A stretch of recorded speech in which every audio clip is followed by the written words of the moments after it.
Okay. Okay, lesson 10, yours, Srila Prabhupada. Before we look at some ways to access and nourish our individual relationship with our Founder-Acharya, let's consider how Srila Prabhupada is for everyone. Now, when I do the seminar live, what I do at this point, and I invite the audience to share favorite images they may have of Prabhupada, favorite expressions, favorite gestures, because I chose this, because I especially find Prabhupada's expression and gesture there especially endearing. So that's what we do. And then we go right into the lesson. First, let's look at how Prabhupada's for everyone as the universal teacher. There's Prabhupada in very simple dress, smiling during ISKCON's early days on America's West Coast, when he's still known as Swamiji. So as the slide says, in June 1971, when Srila Prabhupada flew to San Francisco for Rath Yatra, a reporter asked him how many followers he had. Unlimited, Prabhupada said. Some admit and some don't admit. Admit you are a servant of Lord Krishna and your life will be a success. So I chose this heading for the slide because it was an echo, it's an echo of Prabhupada's 1935 Vyasa Puja address addressed before the members of the Bombay Gaudiya Math, which he also titled The Universal Teacher. And in that address, Srila Prabhupada was glorifying Srila Bhaktisiddhanta Saraswati Thakur as not, as he put it, simply the guru of a limited sectarian institution, but in fact he is a Jagat Guru. And as we saw in way back in lesson 2, the whole term Founder-Acharya was born in the days of the Gaudiya Math, the Gaudiya mission. So Srila Prabhupada was very much aware that Srila Bhaktisiddhanta was not only his Diksha Guru, his initiating Guru, as glorious as that is, but he was on the level of a Founder-Acharya, a Guru of Gurus, a Prabhupada, a master at his feet. All masters sit. So that's one way Srila Prabhupada is for everyone. He's a universal teacher, and as you can see from this quote, Prabhupada knew what Krishna was asking him to do and what gifts he had to give by the grace of the Parampara and his Guru Maharaj. Another way Srila Prabhupada is for everyone, a global preacher. So there's Srila Prabhupada deplaning in Geneva in June 1974. There's Sant Swarup Maharaj, Prabhupada, there's Guru Gauranga Prabhu, to the right of Prabhupada, and let's see here. So here we go. So in 12 years, Srila Prabhupada circled the globe 14 times and established the Krishna consciousness movement on every major continent. Here we have a quote. This is off slide. Quote, regarding your invitation that I attend the Rath Yatra festival in San Francisco on July 7th, it is possible that I may attend depending on when I finish my European tour. I am due to arrive in Rome on May 23rd, then after a week in Geneva, then Paris, and possibly Stockholm, Germany, and England. If there is time, I can fly directly from Europe to Los Angeles and go to the festival. Then, as you suggest, go to Australia, Rath Yatra, via Hawaii. And then Prabhupada ends this part of the letter by saying, this is known as Jet Age Parivrajacharya, Now, Prabhupada didn't coin that. That was actually coined by a journalist in India who took note of Prabhupada's world travels and said that, Jedej Parivrajakacarya. So Prabhupada really was literally a Jagat Guru through and through. The irony, of course, is that when sometimes devotees would sing that to Srila Prabhupada, especially in India, Prabhupada didn't so much care for that, because in India the term Jagat Guru especially is used rather cheaply. Someone does something extraordinary and immediately he's hailed as a Jagat Guru. Because, as Prabhupada says, the fireflies, the glowworms, they become prominent in Kali Yuga. Prabhupada really preferred that we call him by the name that he himself gave to us, which is Srila Prabhupada, even though he was actually evincing, he was demonstrating what a real Jagat Guru is, a global preacher, a universal teacher. Okay, how else is Prabhupada for everyone? Oh, here we go. There's more on the slide. He also initiated thousands of followers and continues to inspire countless more to surrender to Krishna as the Supreme Personality of Godhead. Global preacher. Okay, Srila Prabhupada is for everyone. As a matchless giver, of course, that's a play on matchless gifts. Srila Prabhupada founded over 100 Hare Krishna temples, schools, farms, and restaurants, all while writing and publishing dozens of translations and commentaries on foundational Vaishnava scriptures. So while pioneering Krishna consciousness on many fronts, as we can see from this text, many fronts, over 12 years, how in the world did Prabhupada find the time to write so many books? And of course, we know the answer. He didn't sleep much. He really didn't sleep much, which he would sometimes say when he was going to take rest, now I'm going to waste my time. So how could Prabhupada do that at such an advanced age, at an age when people want to retire, relax, kick back, take it easy? Well, Srila Prabhupada was demonstrating the same qualities that the six Goswamis demonstrated. Nidrahara vihadaka divijito chat yanta dino chajo. They actually forgot about eating and sleeping. Why? Gopi bhavara samritam dilahari, because they were diving and surfacing in the waves of the gopis' love for Krishna. Similarly, Prabhupada was just diving and surfacing in the task that Krishna had assigned to him, which is to spread Krishna consciousness all over the world. And as Hari Shari, for example, reports in his diaries and also in his Living Bhagavat series, Prabhupada, sometimes he just didn't sleep. He would, the usual routine was he would wind down the day after maybe speaking with some guests in the evening, and then he would take a massage and he'd take rest. But sometimes he would tell Hari Shari, don't worry about the massage, I'm just going to stay up tonight. And he would just stay up in the ecstasy of his translation work. So, now what do I have a note here? Interestingly, another light sleeper or short sleeper is the cow, to whom Srila Prabhupada would sometimes compare himself. In his memories of Srila Prabhupada, for example, Guru Das reports that once in Bombay, he told Srila Prabhupada that he was concerned that not enough people would show up for an engagement the devotees had arranged. Srila Prabhupada replied, "No, I am like a cow. I give milk anywhere. This is what I like to do." So Prabhupada's life and soul was preaching, either through the spoken word or the written word. And there he is in the image there, in the written word. Okay, matchless giver. How else is Prabhupada for everyone?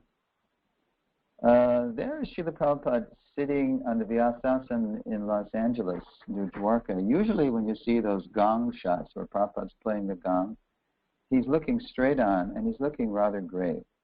I was delighted to see this particular shot in which Prabhupada, he's looking up. To me, he looks like he's looking right at Krishna. And he's just manifesting such happiness, such ecstasy there. So, Shaktivesh Avatar, there's Prabhupada playing the gong at ISKCON Los Angeles in ecstatic love of God. Now we're going to see a reference on this slide from one of Prabhupada's purports. It's from the CC. Let's look at the reference. Okay, how is Prabhupada for everyone? Well, it's Shaktivesh Avatar. Now here's the reference. Quote, unless one is empowered by the Supreme Personality of Godhead, Sri Chaitanya Mahaprabhu, one cannot spread the holy names of the Hare Krishna Maha Mantra throughout the world. Persons who do so are empowered. Therefore, they are sometimes called Avesh avatars, or empowered incarnations, for they are endowed with the power of Sri Chaitanya Mahaprabhu. So when I teach this seminar live, I ask the devotees, I'd say, what do you find especially endearing about this purport?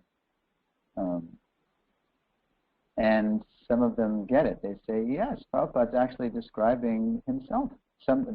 He's describing someone whose description he fits. But that's our Founder-Acarya. He's describing something objectively, and he doesn't say, I'm it, I'm the one, as so many gurus, swamis, and yogis, opportunistic people, have done since the end of the 19th century, coming to the West. But Prabhupada, our Founder-Acarya, one of his enduring qualities is his absolute and utter transparency to Krishna. If people have heard of the Hare Krishna movement in the world, chances are less that they've heard of Prabhupada, because Prabhupada didn't call it the Bhaktivedanta Swami movement. He called it the Hare Krishna movement. And he, again, is utterly transparent to Krishna. So, such a great soul is very rare. Now, if Prabhupada is for everyone, he is certainly for everyone in his own branch of the Sampradaya, ISKCON, as we will now see. Okay, there's that famous shot, which Roger, who became Guru Das, took on the West Coast. As you may remember, when Srila Prabhupada did the unthinkable and left 26 2nd Avenue for San Francisco in January '67, the New York devotees felt rather bereft, and they were writing Prabhupada letters, we miss you so much, we don't know what to do. So Prabhupada wrote back, well, just follow my instructions, have kirtan, have class, take prasad, chant Hare Krishna, and you can put my picture on my seat. So they said, well, we don't have a picture. So then Swamiji, as he was still called, enlisted the help of Roger Siegel, who was handy with the camera. And Guru Das reports later that what he did was he just arranged, he staged some very simple shots. And a lot of those shots became rather famous later on. And in fact, this image we're looking at now, this was on the cover of Back to Godhead just after Prabhupada disappeared. It was called the He Lives Forever issue. And it's really the shot that got me, that really hit me between the eyes and the heart. When I saw that shot, so potent. So again, if Prabhupada's for everyone, how much more is he for everyone in ISKCON? So let's take a look now. Yeah, okay. So we did mention in a previous lesson how one fiction, one misconception about Prabhupada, he's only the spiritual master of his initiated disciples. So way back in 1994, we did have the GBC passing the first Founder-Acarya resolution. And we're going to take a look at all the components of that resolution and reflect on how, if we really understood, from the highest levels of leadership down to the most humbly placed devotee, if we've actually understood and followed the components of this resolution, we wouldn't need seminars like this. So, point A, Srila Prabhupada is the foundational Shiksha Guru for all ISKCON devotees. Now, ... because there's more to that, but I just put enough up there for you to get the gist. So, foundational. Now, you can substitute any adjective you want. Foundational, main, primary, fundamental, core. The Founder-Acarya is the person who actually gives meaning, who gives life to all the other Shiksha and Diksha relationships in his line. That's why we were speaking just before the class about the Ramanujis, for example. They call Ramanuja their Jagat Guru. They call him the Udarak. And all the gurus who come after the Udarak, they call the Upakarak. So the Udarak, they say he's the Jagat Guru, he's the deliverer, and all the gurus post Ramanuja, they call them Upakarak. And those are benefactor gurus. Now, how do they benefit people?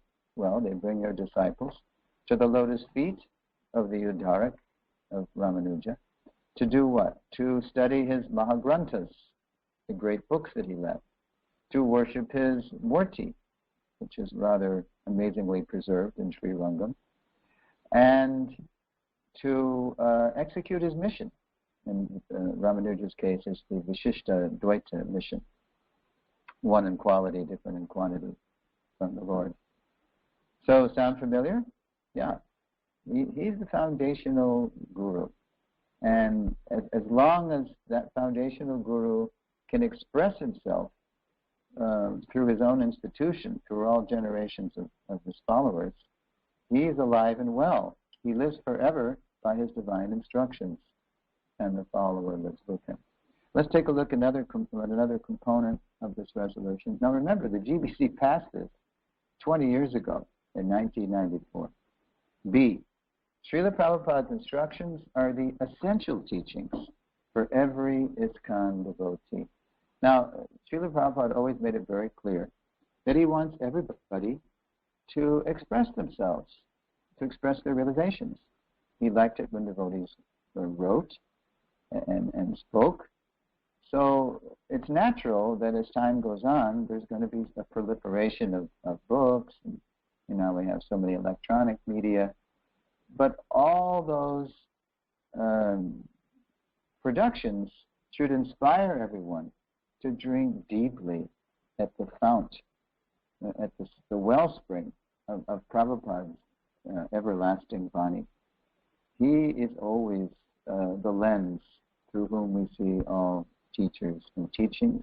And we can only see that way when we drink deeply of his instructions, his Vani. Prabhupada's given us a whole library of Krishna consciousness. And he wants us to write too and speak. But again, it should inspire everyone to really drink deeply at the fountain of Prabhupada's teachings. So that's B and C. Srila Prabhupada's books are the embodiment of his teachings and should be accepted as the standard by all future generations of ISKCON. Yeah, once a reporter in San Francisco asked, what will happen when you die? And Prabhupada shot back, I will never die. I will live forever in my books. Now, he will live forever in his books, provided we read them. And that was Prabhupada, he even said in his time with us, my only criticism of my disciples is they don't read my books. These are not just for distribution, as much as he stressed that, distribute books. They're for you to read and imbibe, and we must do that to successfully represent Prabhupada, to represent him, to present him all over again, according to the ever-changing time, places, and circumstance. Okay, D. Srila Prabhupada should be worshipped daily by every ISKCON member. It was quite a statement. I remember when I was serving in the Gainesville Temple, now I'm also there in the summer, from mid-May to mid-August. But I was serving in Gainesville in 1974 and 75. And 74 was the first really big Mayapur festival. You know, the land was purchased, I think, at the end of 71. Prabhupada had that groundbreaking in 72. And devotees started coming to India. But in 74, there was a significant attendance of the Mayapur festival. And I remember when our temple president, Amarendra, came back from India, he brought back Sri Guru Vandana by Narottam Das Thakur and said that Prabhupada wants us to sing this in the temple in front of the deities as part of the morning program. So what a statement. You know, when we're singing that Guru Puja song, especially when we sing lines like Chakudan Dila Jay, Janme Janme Prabhu Se, he opens my darkened eyes and fills my heart with transcendental knowledge. He is my Lord, birth after birth. So I always say to the devotees when I present the seminar, if they're not Bengalis, I say, do we even know what we're singing, number one? And number two, do we believe, even if we do know the translation, do we believe it? That Prabhupada is our main, primary, foundational spiritual master. He's the one that's opening our darkened eyes. And of course, with the help of our senior devotees, help us understand the teachings. Do we believe that? And then Janme Janme Prabhu Se, he is my Lord, birth after birth. So Prabhupada, in a very real sense, is the unity amidst our incredible international diversity. The Madhvas and the Ramanujis, they get it. They're the position of their Founder-Acharya. How much more do we have to get it, considering our incredible diversity? Because of what Prabhupada did, he inspired everybody in the world to take up Krishna consciousness from all different countries and continents. And what we do is, and you see this dramatically in Mayapur, you see everybody coming as Srila Bhaktivinoda Thakur envisioned from all different countries. And we're bringing all different ethnicities and racial backgrounds and religious backgrounds and you know, it's mind-boggling, the diversity. So the Founder-Acharya really provides the unity amid all that diversity, provided we take advantage of his teachings, his written word and his spoken word. Okay, every spiritual master is responsible to guide his disciples to follow Srila Prabhupada's instructions. Yeah. And that's how the consistency is maintained over time. Otherwise, the Kaleneya Hamahata, you know what it says in the Gita, right? Over in due course of time, the things get splayed out, they get lost, they get twisted, they get perverted. So all spiritual masters, all Shiksha Diksha Gurus are responsible to make sure that they understand Prabhupada's essential instructions. And in that way, there's some consistency as we're all immersed in Prabhupada's life, his teachings, his mood, his mission. So there's the ID there at the bottom. 1994 GBC resolution number 35, the Founder Acharya statement. Now, there's been several Founder-Acharya resolutions since then. And let's see if I have one here in my notes. No, I don't have a particular resolution, but the point is that we don't need more legislation about the Founder-Acharya. What we need is education, not legislation. There's been a lot of, just last year in 2013, for example, there was a very nice, very strong current Founder-Acharya statement. But there has to be follow-up. It's not just enough to pass a resolution. Especially people in leadership positions have to understand Prabhupada's position and have to insist that their followers understand too. I was happy to see a resolution requiring by Janmashtami 2015, so about a year from now, that anybody who wants to take initiation in Prabhupada's ISKCON to take the Disciples course, which I took just for fun in the summer of 2013 from Lakshmi Moni in Alachua, a 3-day course. It was kind of a, it was a little bit of a cram. She crammed 4 days into 3 days.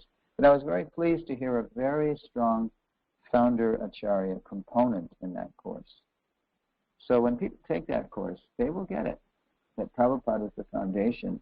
And when they get to know Prabhupada, his life, teachings, mood, and mission, and as they get to know themselves in relationship to him and his mission, then with a cool head, they can start to aspire for initiation from someone who will perhaps help them access an aspect of Prabhupada's mission that they can make a contribution to.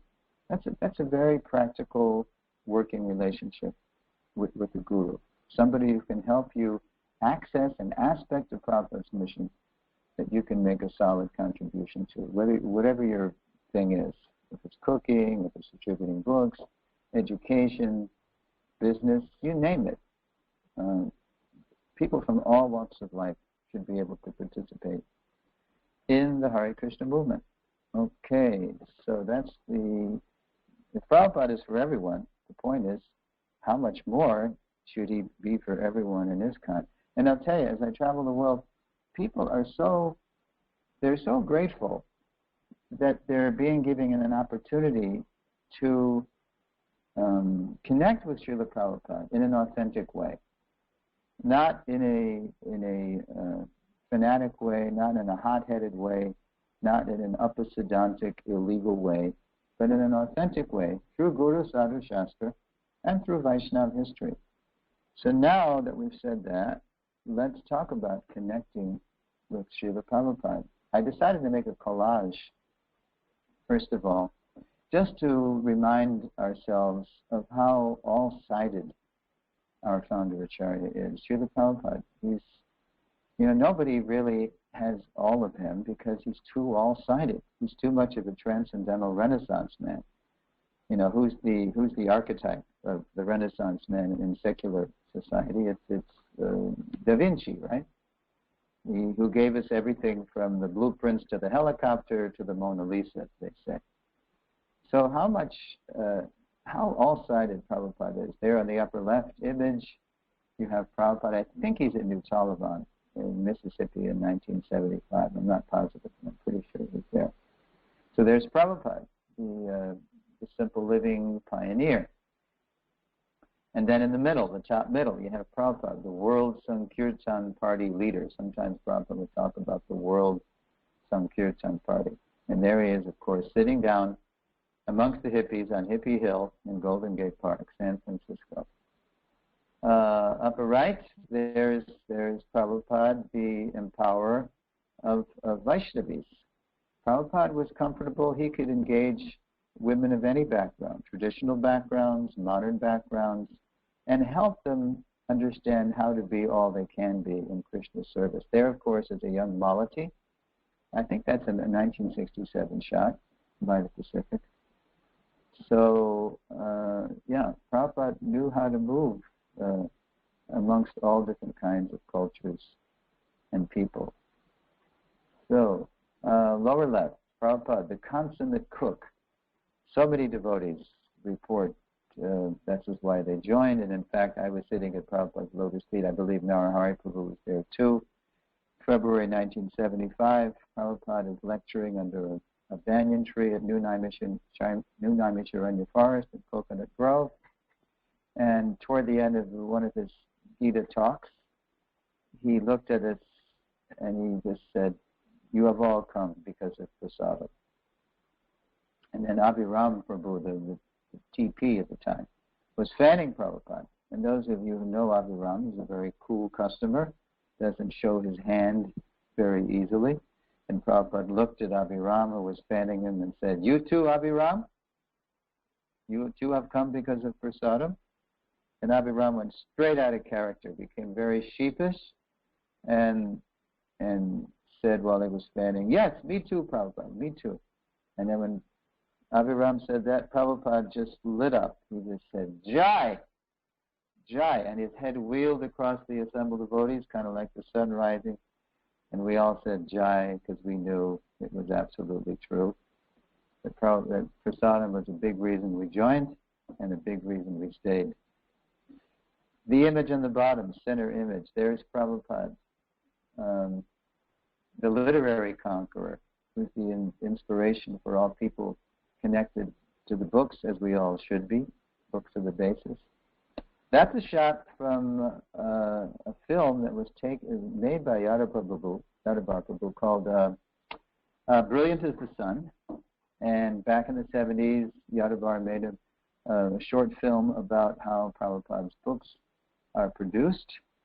And of course, there's the wellspring right there. Prabhupada using the commentaries of the previous acharyas to weave his own Bhaktivedanta purports.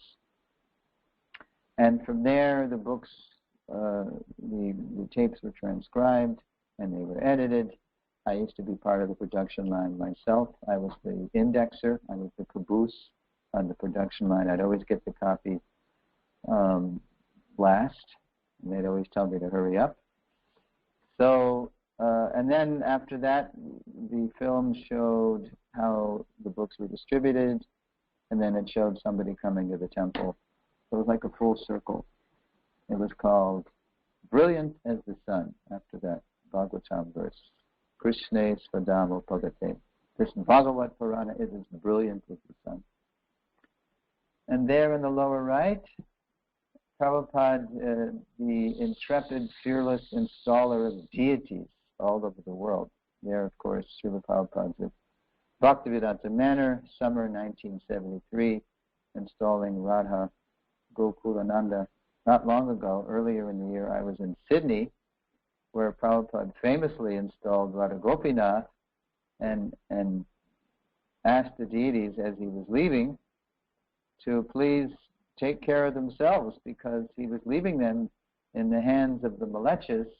There was nobody who really even knew much of anything, what to speak of take care of deities. So that, of course, is not to be imitated. But Prabhupada did install deities all over the world. A true transcendental Renaissance man. There's the collage. And this, of course, is just a little hint. There's so many aspects of Srila Prabhupada. So connect with Srila Prabhupada. So now what we do, let's see, there is audio for this next slide. So what I'm going to do is give you the background of the slide. It's August 1968. Srila Prabhupada has gone up to Canada because he's having a little visa trouble, which eventually was straightened out. But in the meantime, he spent most of the summer of 1968 in Montreal. And on the 15th of August, he did hold an initiation. And on the 18th of August, he gave a Bhagavatam class. And then during the question and answer, you hear a very young Rukmini, our god sister who's now married to Anuttama Prabhu, saying how when Prabhupada's not there, she feels so distant from him. Now, without saying Vani is more important than Vapu, Prabhupada was spoon-feeding the devotees, and Rukmini in particular, about how to be close to him even when he's not physically present. So I'm going to change the wire and put this mic up close, and even if you can't hear it that well, you can read it. So hang on, Prabhu. That you should not think. There are two conceptions, the physical conception and the vibration conception. The physical conception is temporary. The vibration conception is eternal. Just like we are enjoying or we are relishing the vibration of Krishna's teachings. So by vibration he is present. As soon as we chant Hare Krishna or chant Bhagavad Gita or Bhagavad, So he is present immediately by his vibration. So we should give more stress on the sound vibration, either of Krishna or of the spiritual master, then we'll feel happy and no separation. Okay, Prabhus, let me clip this back, this mic.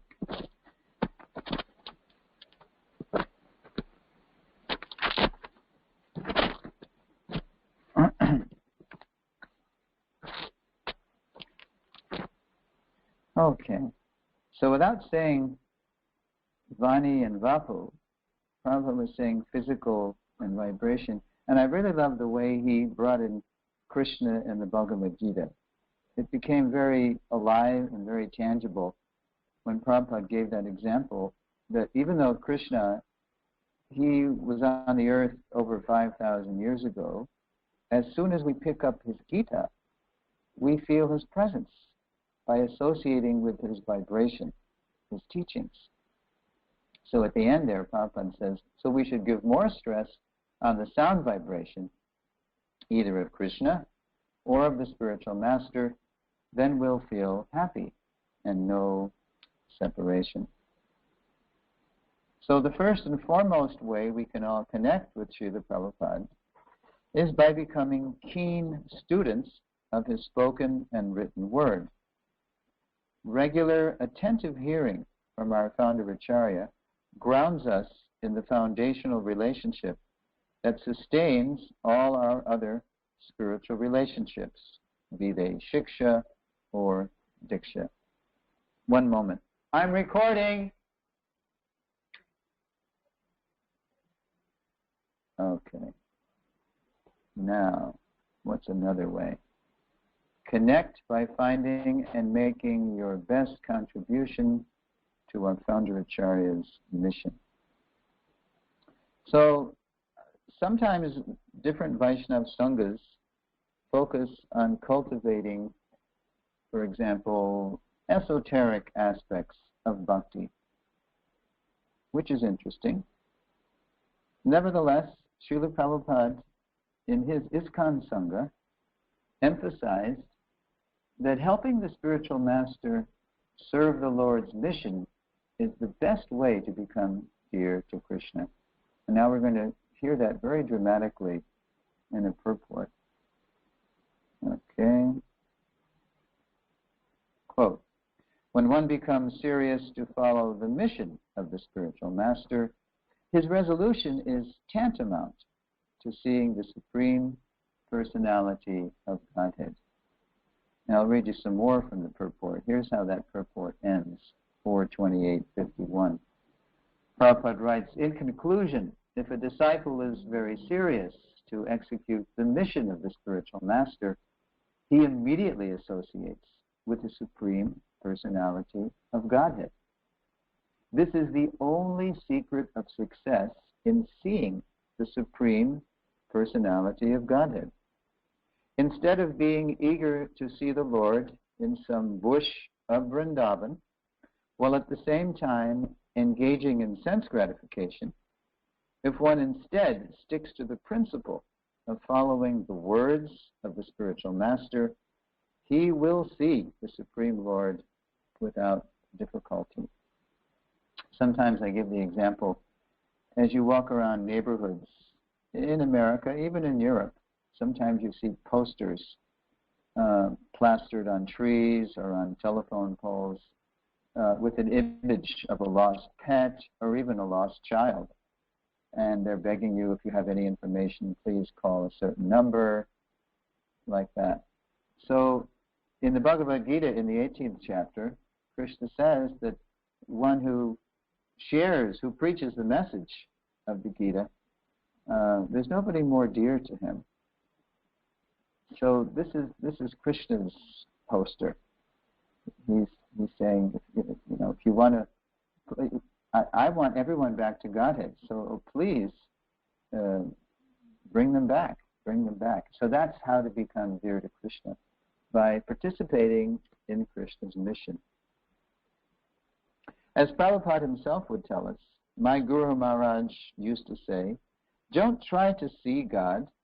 You work in such a way that God will see you. So becoming advanced, becoming intimate, entering into the higher states of Krishna consciousness. It's really a descending process. It's all about Krishna becoming pleased with us, not trying to ascend to intimacy with Krishna. Now, does developing our foundational relationship with Srila Prabhupada mean we are bypassing or, quote, jumping over our Diksha and Shiksha gurus? Old-timers will remember that phrase, no jumping over. So let's take a look at that. Okay, now this is not a monkey, but it's the best jumper I found on Google Images. It's a lemur, rhymes with the bone in your leg, femur, native to Madagascar and the Comoro Islands off the southeast coast of Africa. So in the 1970s, as more devotees started to visit India, many became fascinated by especially Gaudiya Math books available in English, especially those of Srila Bhaktisiddhanta Saraswati Thakur and Srila Bhaktivinoda Thakur. So devotees started asking Prabhupada if they could read these books. Let's listen to Prabhupada's response. Prabhupada would respond at different times in different ways. But here's a particular way Prabhupada responded to that kind of a request. In Los Angeles in 1973, I'm going to change the mic again, so bear with me. You cannot imagine what my spiritual master said. Or even if you read some books, you cannot understand unless you understand it from me. This is called Parampara system. You cannot jump over to the superior guru, neglecting the next acharya, immediate next acharya. Oh, no jumping over. Let's give it some context. Since during his brief time with us, Prabhupada was all kinds of gurus rolled into one: introducer, instructor, initiator, Founder-Acarya. When he was walking among us, we really didn't thoroughly understand Prabhupada's unique position as the Founder-Acarya. So after his disappearance, our nouveau, so to speak, nouveau or novice gurus, sometimes would misapply Prabhupada's no jumping over quote to apply to themselves as that superior guru you see in the quote on the screen. But this unfortunately blocked devotees' foundational relationship with Prabhupada, their Founder-Acarya. So now, with 20/20 hindsight, decades later, with this hard-won hindsight, we can understand that a crucial function of Shiksha and Diksha gurus is to deepen and enhance and enrich their disciples' foundational relationship with the Founder-Acarya. And in that way, the Founder-Acharya's disciplic line continues to be vital, dynamic, and fresh.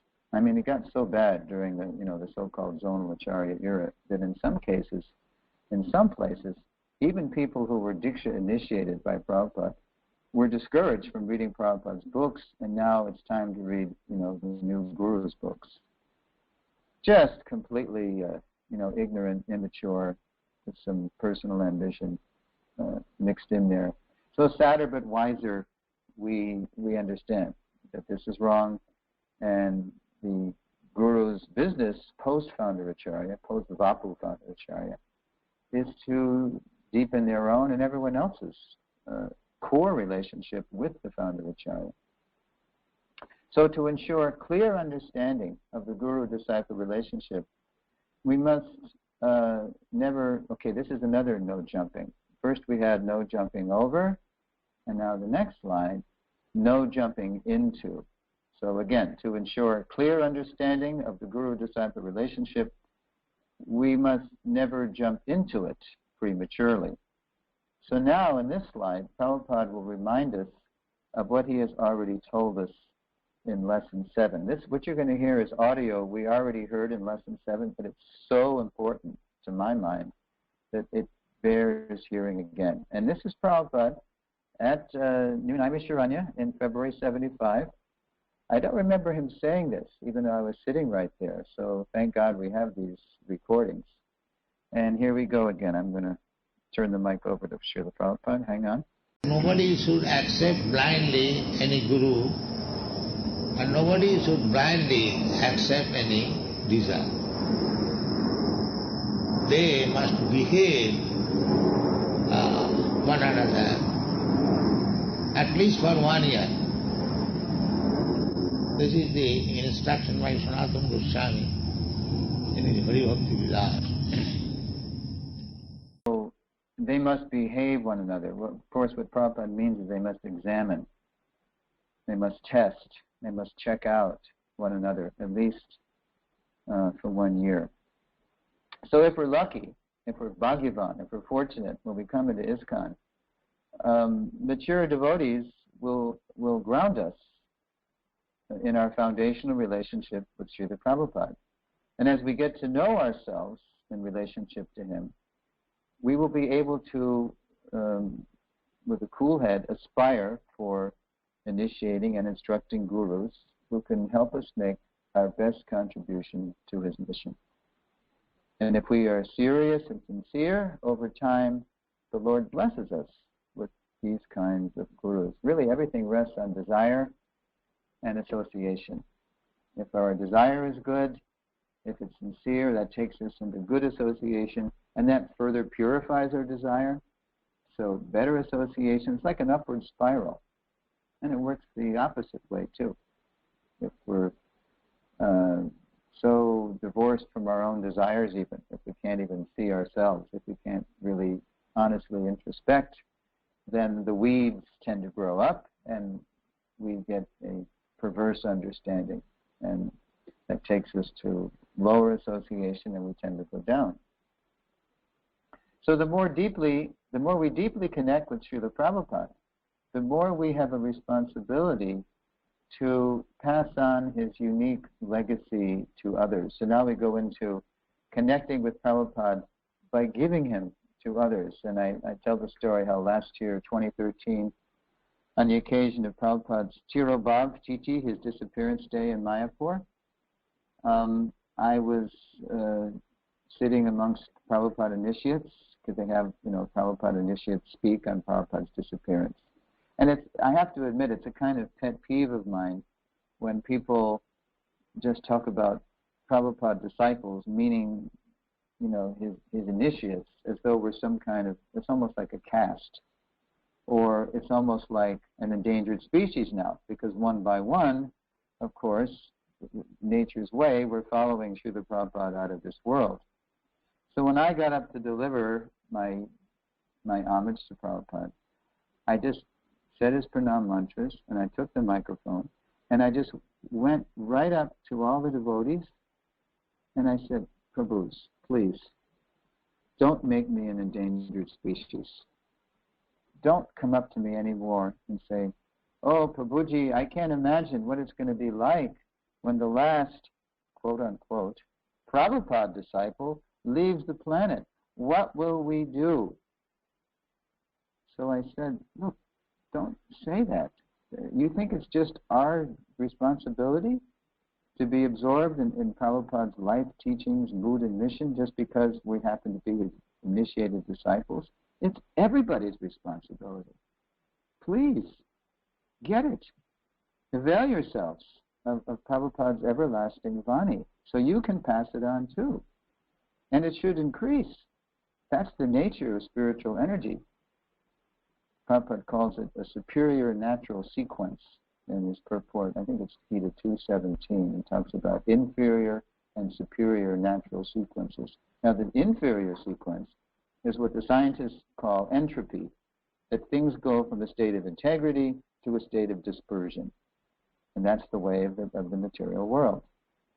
But if we're actually getting it and making Prabhupada really the center of our lives, then his legacy should increase. Because what Prabhupada had a chance to display, to manifest in his 12 years with us, really, if you look at his Vani, there's so much more in the Vani. It's really only a fraction of what he wanted, as he told Srila Prabhu. My program is, I want to spread Krishna consciousness everywhere at once. It's like a full court press on the kingdom of Maya. And Prabhupada, he gave us enough to do for the next 10,000 years. So, and that will be done, thy will be done, the more we actually absorb ourselves in his everlasting Vani. Okay. So, carry Srila Prabhupada's legacy. Let's take a look at that. There's Srila Prabhupada. Right hand in his bead bag and making the point. Now, here's one of my favorite purports about carrying on the legacy. Yeah, this is Bhagavatam 141. It's the appearance of Narada when Narada comes to save Vyasadeva from his despondency. Quote, personal realization does not mean one should, out of vanity, attempt to show one's own learning by trying to surpass the previous Acharya. He must have full confidence in the previous Acharya, and at the same time, he must realize the subject matter so nicely that he can present the matter for the particular circumstances in a suitable manner. The original purpose of the text must be maintained. No obscure meaning should be screwed out of it, yet it should be presented in an interesting manner for the understanding of the audience. This is called realization. That, in a nutshell, is what Srila Prabhupada did when he came to the Western world on the order of his Guru Maharaj to really start this prophecy that in every town and village, Lord Chaitanya's name and teachings would be sung and vibrated. Prabhupada, on the one hand, he would say, if there's any credit for what I've done, it's that I haven't changed anything. I've simply presented the message as it is. And what didn't he change? He didn't change principles, timeless principles. On the other hand, he was forever adjusting details, because Srila Prabhupada was following Srila Rupa Goswami, to whom he was begging and praying at the Radha Damodar temple in Vrindavan when he was translating those Bhagavatam volumes in the early 60s. Our God Sister Mula Prakriti reports in Srila Prabhupada, a friend to all, that a sadhu whom she interviewed said he was wondering, what is this wailing coming from Radha Damodar temple? So his curiosity got the better of him, because it was coming in the middle of the night, got the better of him, and he went on a roof and he looked down into the courtyard at Radha Damodar, and there is our Prabhupada prostrate in front of the samadhi of Rupa Goswami, begging him, crying, wailing, begging, please, I don't know how to do this mission of Guru Maharaj has told me to go to the Western countries and preach. I don't know how to do this. Please empower me. So when Prabhupada came to the West, he was following Srila Rupa Goswami, who said, Yena Tena Prakarena, somehow or other, Yena Tena.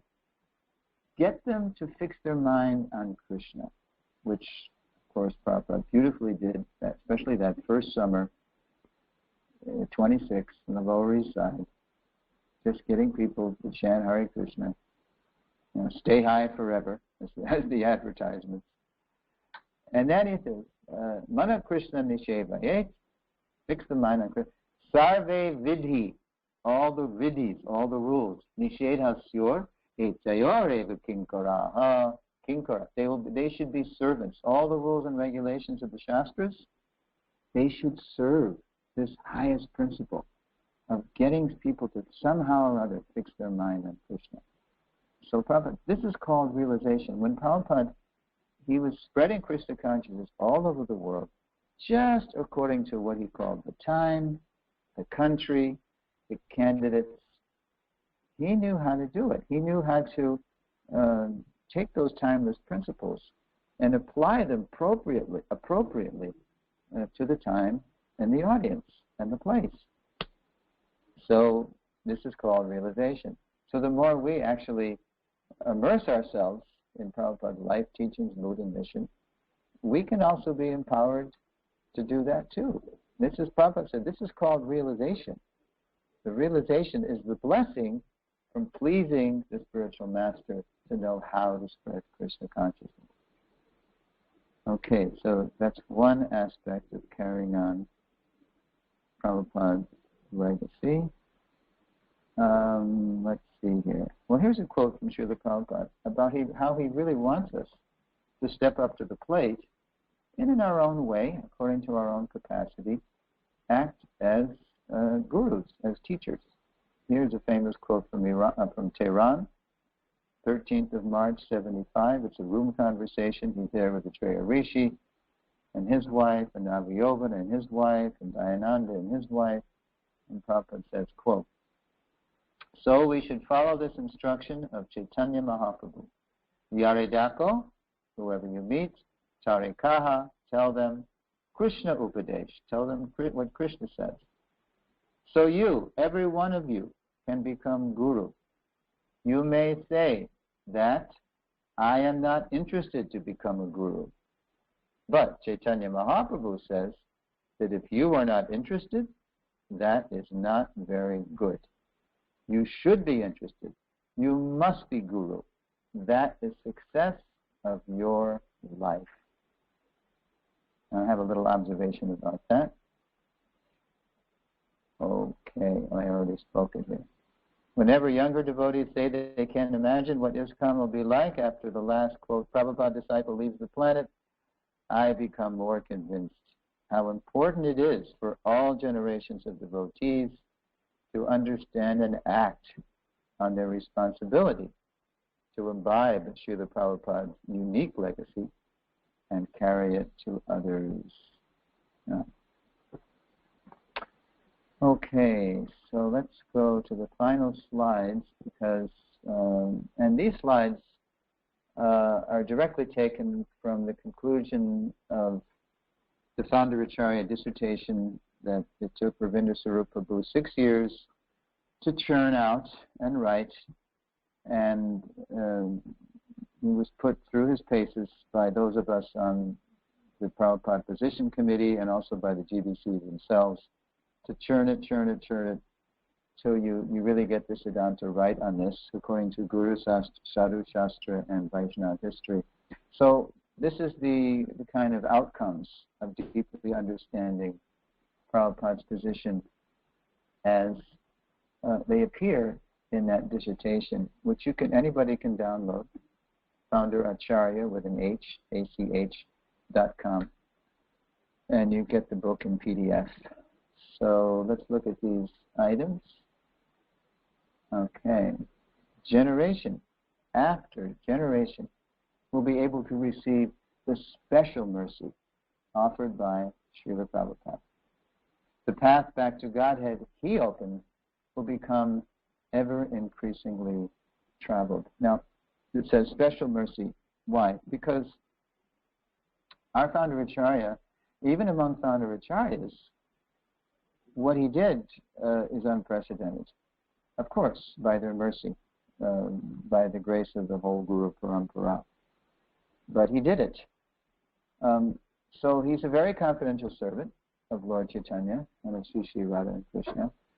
And he did what no one else ever did. So we have such an opportunity to take Krishna consciousness to every town and village because he was personally sent to do what he did. And if we simply follow his life teachings, mood is very important, mood, mission, we can do that too. We can fill in the rest, as Prabhupada said. I have given you the framework, you have to fill in the rest. So, special mercy. Here we go. Srila Prabhupada's active presence will secure the unity of ISKCON strengthening both the GBC and guru-disciple bonds. Well, first of all, active presence. Again, Srila Prabhupada's dedication of the Bhagavatam was to his own spiritual master. He lives forever by his divine instructions and the follower that's with him. We've mentioned the story of how when Prabhupada tried one more world tour, practically no body left. And of course he got as far as Bhaktivedanta Manor in September 77. He was too weak even to speak. So Tamal Krishna Maharaj, who was acting as his personal secretary, proceeded to regale the devotees who had assembled at the manor with highlights of Prabhupada's preaching Leela from 65 to 77. And at one point in Tamal's talk, he said, Prabhupada, of course, only met his spiritual master 5 or 6 times in his lifetime. And then TKG said when he said that, he noticed a smile come across Prabhupada's face. And then Prabhupada interrupted him and said, actually, there was never a moment when I didn't feel my spiritual master right by my side. So what is that, right by my side? That's the everlasting vibration. So by immersing ourselves in that, it secure the unity of ISKCON, strengthening both the GBC and guru-disciple bonds. Why does Ravindra Sura Prabhu say that? Because to this day, that's our central challenge, is how to integrate that traditionally sacrosanct, inviolable, very personal, intense, intimate guru-disciple relationship, how to integrate that into a worldwide preaching sangha, supervised by a governing body. You know, this whole lines of authority thing, that sometimes those lines of authority clash, the managerial lines of authority and the guru lines of authority. But if we deeply understand Srila Prabhupada's position and follow his will that we cooperate, those lines of authority are very, very complementary. They're not actually clashing. There's not a built-in conflict there. There's complementarity in there and synergy in there if we can just recognize our common connection to Srila Prabhupada. Okay, next point. By taking full shelter of Srila Prabhupada as Shiksha Guru in his Vani manifestation, all teachers in ISKCON on various levels of advancement will be able to authentically, there's the key word, authentically convey Srila Prabhupada's real teaching, thus giving proper guidance, shelter, and protection to all. Why do we stray? Because we stray in our hearing. We become distracted. We become diverted. It's so refreshing to go deeply into Prabhupada's spoken and written word. And the biggest blocks to that is the false ego of the mind saying things like, I already know that. I already know that. The 4 words that block our coming closer to Prabhupada. Do we really already know that? Do I already know that I'm not this body? Do I already know that I'm a servant and not a master? Real masters love the fundamentals. I give the example, and I can't give this example outside of America. They don't know what I'm talking about. But the principle is still the same. After 2 famous baseball players retired from the big leagues in the 1960s, from the New York Yankees, Mickey Mantle and Whitey Ford. Okay, Mickey Mantle, of course, famous slugger, hitter. Whitey Ford, famous pitcher. And they were friends. So you know what they did after their retirement for a time? They ran a summer camp for kids, a baseball camp in upstate New York. And they ran it to teach the kids the fundamentals of pitching and batting. And they loved it. They loved it because in their own way, in their own sphere, they were masters of their trade. So similarly, if we really go deeply into Prabhupada's teachings, we'll find unlimited depth in the most basic things. What did Sanjaya say at the end of the Bhagavad Gita? Hearing this wondrous and holy dialogue between two great souls, Krishna and Arjuna, I am experiencing every moment as a wonder and a thrill. And Sanjaya is talking about the ABCs of spiritual life in Bhagavad Gita. So really, we all God families from all countries, all continents, all different, sub-branches of Prabhupada's main branch have to avail themselves daily. The same way we eat. Everybody has to eat every day, so we all have to imbibe Prabhupada's teachings. And then we won't, become strange or weird or have factions like that, because we'll all be tuned in to Srila Prabhupada. Okay. ISKCON's teachings will remain consistent over space and time. Same point. And consistent in spirit. Again, per Prabhupada's purport that we cited a few slides back, the purpose must be maintained, but the way it's presented always has to be sensitive to the ever-changing time, places, and circumstances. A beautiful example is Prabhupada's easy journey to other planets, in which Prabhupada was simply preaching Bhagavad Gita, but packaging it in scientific jargon. That was the first book I read, and many devotees. What Prabhupada was calling the soul the anti-material particle, calling the spiritual world the anti-material planetary systems. So how to do that, how to preach and remain consistent, but also up to date according to the ever-changing time, place, and people. That we can know by studying how Prabhupada did it. Another bullet point, Prabhupada's realized knowledge endowing him with a specific potency to spread Krishna consciousness will be not only preserved, but also developed. Again, that's the nature of spiritual energy. If we're actually under the shelter of the internal potency of Srimati Radharani and Srila Prabhupada, we get more and more realization of how to spread Krishna consciousness. And I think this is married to the next point too. Yes. His books will remain central to us, for they contain insights and directions that await future development to be realized. For example, one of the most talked about topics in Prabhupada's books is Varnashram.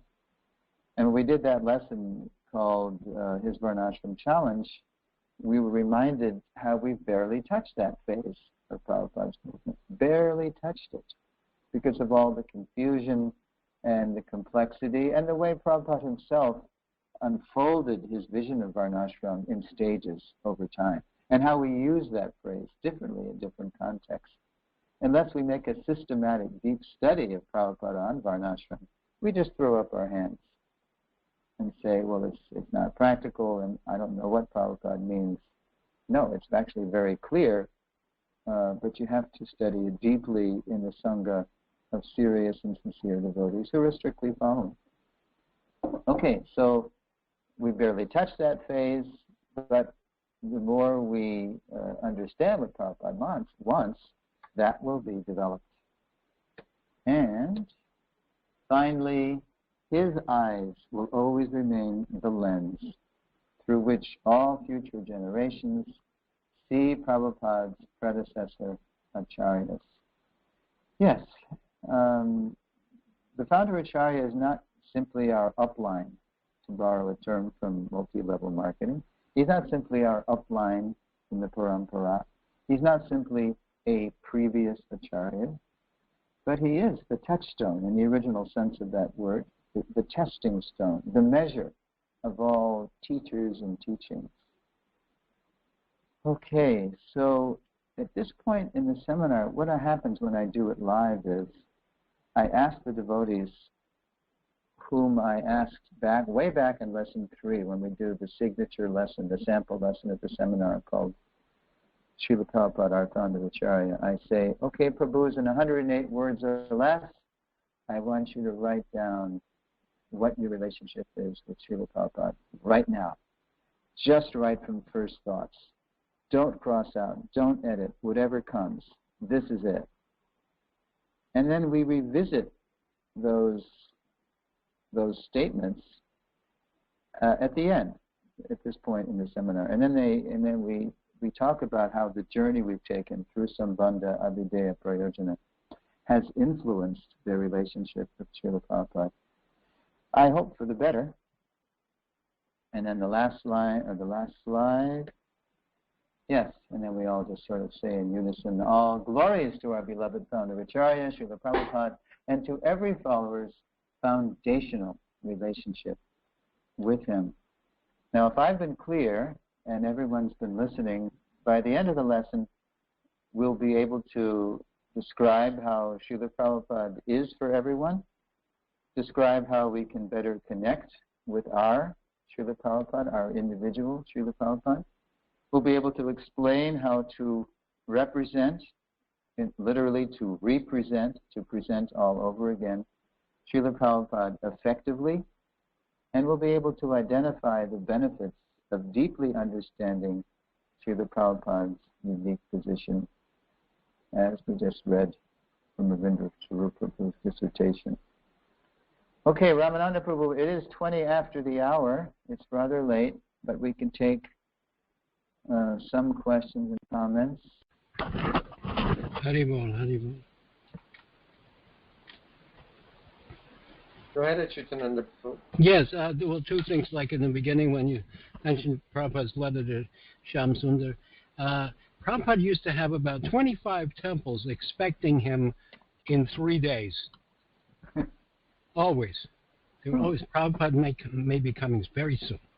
He'd always say this. Every temple was kept perfectly clean and ready for his arrival. But the confusion was brought to my attention in one way, that someone said that they were living in L.A., and after Prabhupada's disappearance, someone said, now you have to transfer your love for Prabhupada to the new gurus. I said, no. This is a disciple of Prabhupada.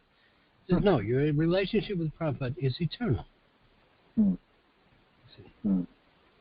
Yeah.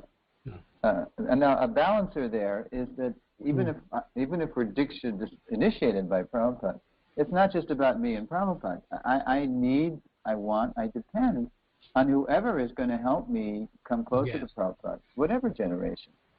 And that's where we find the unity. That's where we find the family in all being Prabhupada and Nudas. Seniors and juniors are there, of course. That's parampara, that's Vaishnava etiquette. But we really need each other. This is Jai Jagadish Das. Thank you so much, Suresvara Prabhu. Very inspirational. Jai Jagadish. Having been away from the Association of Devotees for quite some time and now being back, as I meet more of my god nieces and god nephews, I'm finding a lot of inspiration there as well. So it has to do more with experience, inspiration, preaching ability, and the other signs of what we call advancement, regardless of the generation. Any thoughts? Yeah, I think I just said that pretty much. Yeah, isn't it amazing? I mean, when people are really absorbed and immersed in Prabhupada's life, teaching, mood, and mission, they are amazing. They're powerful people, and I meet them all over the world, and I think, wow, okay, these people get it. This movement's in good hands. No worries. So I'm inspired. I'm inspired when I meet these people. When I travel the world, I have to say that I'm inconceivably and simultaneously appalled and inspired by what I find. I'm very often appalled at how distant many people are from Prabhupada, just because of time and how they were never really educated and given the opportunity to have Prabhupada as their core spiritual master in an authentic way. And at the same time, I meet so many people who Prabhupada has really entered deeply into their hearts. And I'm confident that as those people are recognized and encouraged and empowered to act as Shiksha and Diksha gurus, that this movement really will take off more and more and more. Per Prabhupada's own instructions, Prabhupada himself, we have him on record. We want hundreds and thousands of gurus. In one place he said 10 million gurus. In other words, everywhere, locally, everywhere. It's not just about a handful of a few people. It's everybody's responsibility. Whoever's today's student must be tomorrow's teacher. Yeah, I find that too, Judge Jagadish. There's so many wonderful devotees in all the generations, but they need to be encouraged and to absorb themselves in Prabhupada and to represent him.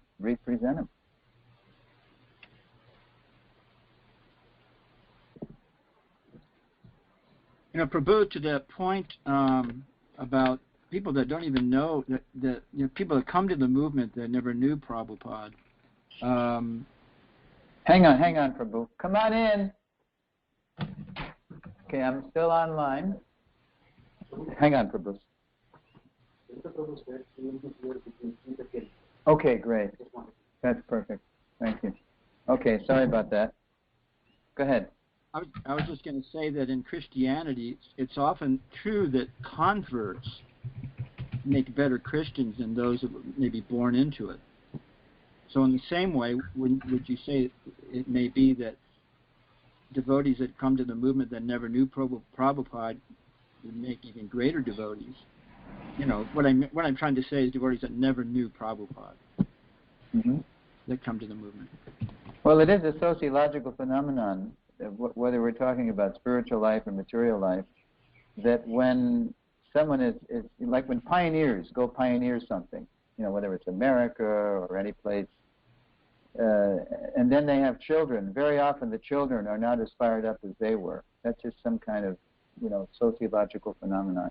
It doesn't have to be like that. The more we mature in our understanding of how to, you know, pass on Prabhupada's legacy, it's not that the offspring will forever roll their eyes and feel that it's being jammed down their throat, et cetera, et cetera, et cetera.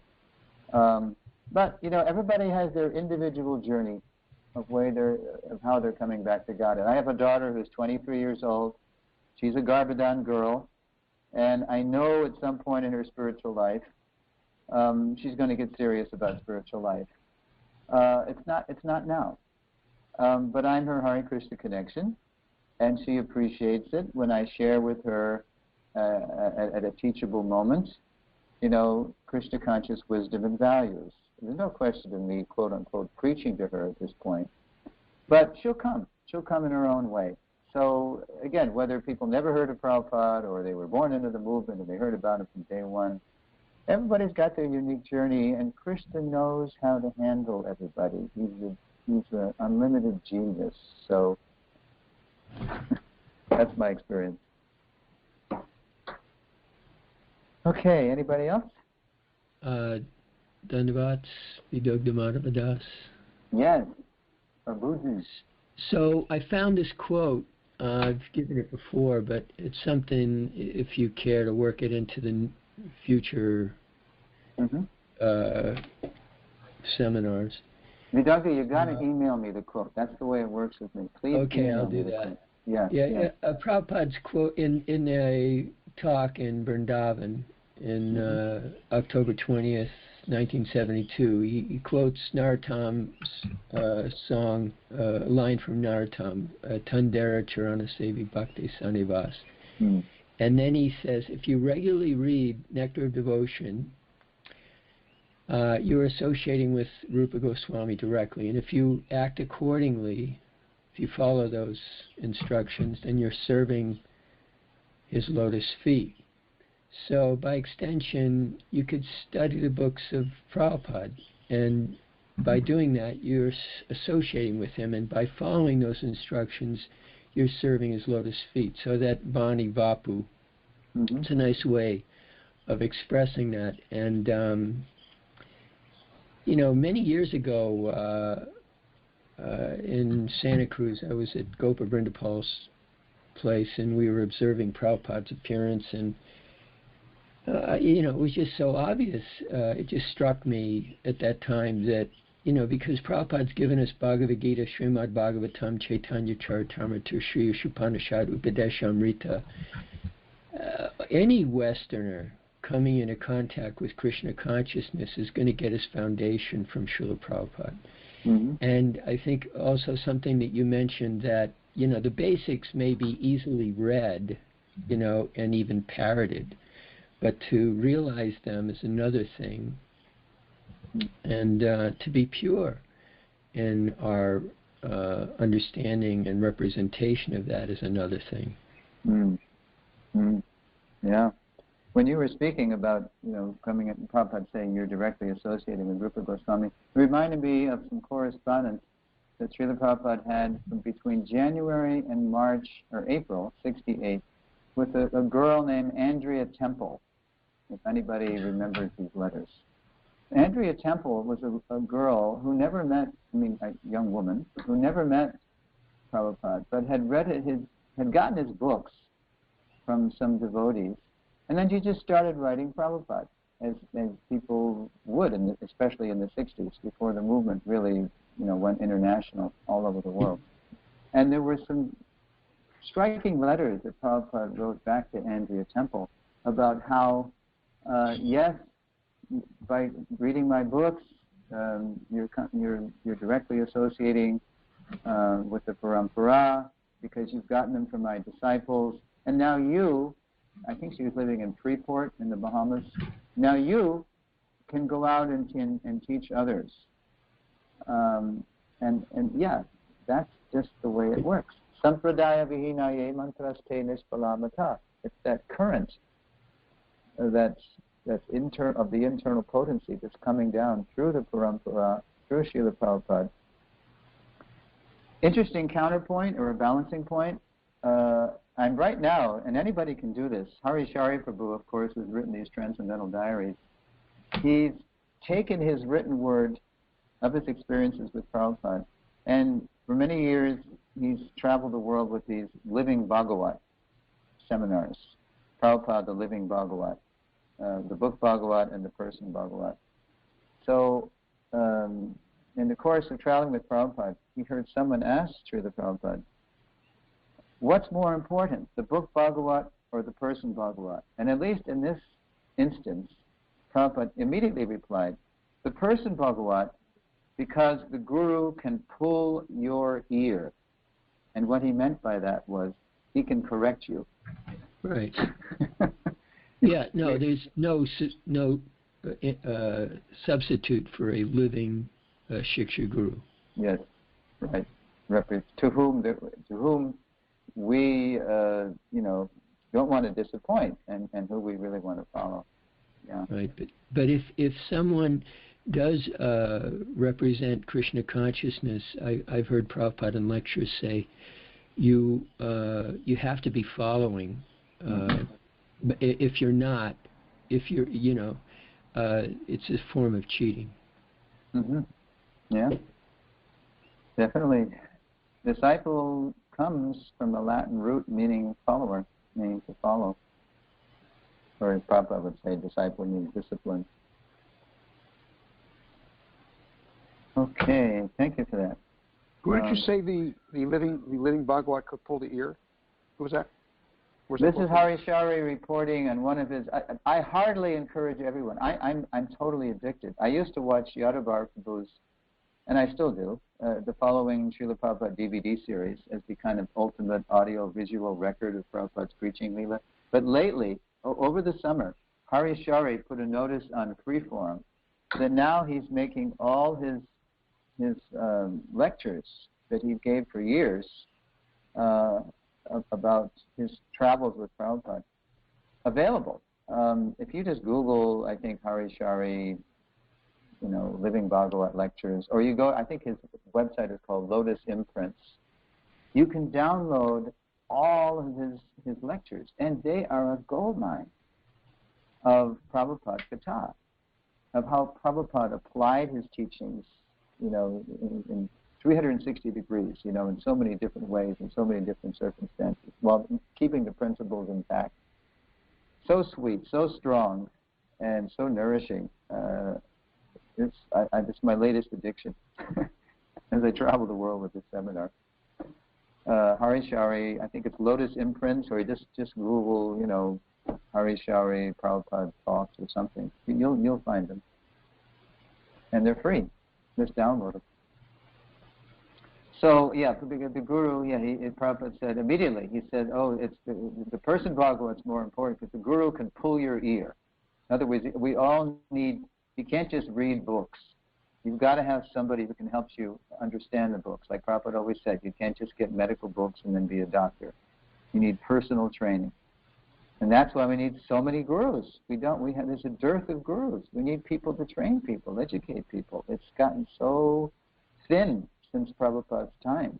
We're still recovering from that zonal Acharya era, where there's this image of, to be a guru, you have to be some kind of international superstar or a Shaktivej avatar.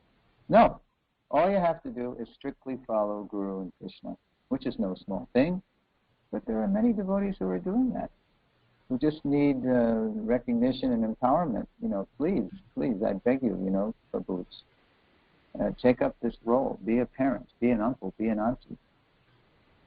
Oh boy, it's such a need. Hare Krishna, Suresvara, Prabhu. This is Mahesh. Thank you for your class. Hare Krishna. Yeah, I just wanted to point out that, Prabhupada is the Founder-Acarya, which is what you are mentioning. His position is unique, and no one should try to imitate Srila Prabhupada. This is like the issue here, and the problems we have had in our movement is people trying to imitate Srila Prabhupada. What Srila Prabhupada did should not be imitated, and also because what he did was very unique, and this is not what is required today. In other words, that he already did it, now we have to do what is on the books. Not, he already did that. He already traveled all over the world, he did all of that stuff. He published the books, he opened the temples, but what is needed is more people. I heard only a couple of examples out there. One is what is going on in Hungary with, I think, Jayaram Swami, I believe. Shivaram Swami, yeah. And also what Kalakanta Prabhu is doing in Gainesville. We need more examples like that. People that take on a mission and they really want to preach and tell others in their communities about Krishna consciousness. We want small communities. This is what Prabhupada really wanted. Small communities of devotees living together in Krishna consciousness. So now to have people or devotees that go around and publish books and travel all over the world, this and that, some devotees may be able to do that. They may be empowered by Krishna because they need to be like GBCs kind of, where they go around, make sure that the standards are maintained. And that's a job, that's a position. You got to go around, make sure people are worshiping the deities properly or whatever. But ultimately what is needed is, devotees that take on the responsibility of really taking care of their community. Yeah. An example is better than precept. Yeah, we need to live the books more. You're right. We need to show it. What did they say in Missouri? The show me state. What did Mark Twain say? He said, "Don't tell me so and so is a screaming old lady. Just put her on the stage and let her scream. Don't tell but show." Yeah, we need more examples of the life in the books. You're right. You're right, Manish. Thank you. Hari. All right, it's 23 before the hour, Ramananda. What do you think? Does anyone else have anything? What is that noise I hear? It sounds like somebody's doing their laundry. Hard to say. Well, thank you, Suresvara Prabhu, very much. Best of luck to you in my preaching. And I will do my best to have these up online as soon as possible.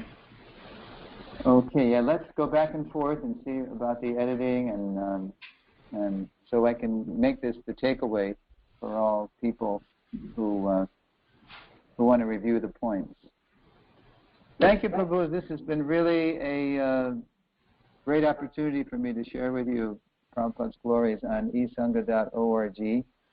And I'm tickled and thrilled and grateful that Achyutananda Prabhu came on for our last lesson, because a lot of the things I was talking about, I knew that Achyutananda was right there at 26 2nd Avenue, and he was right there at India.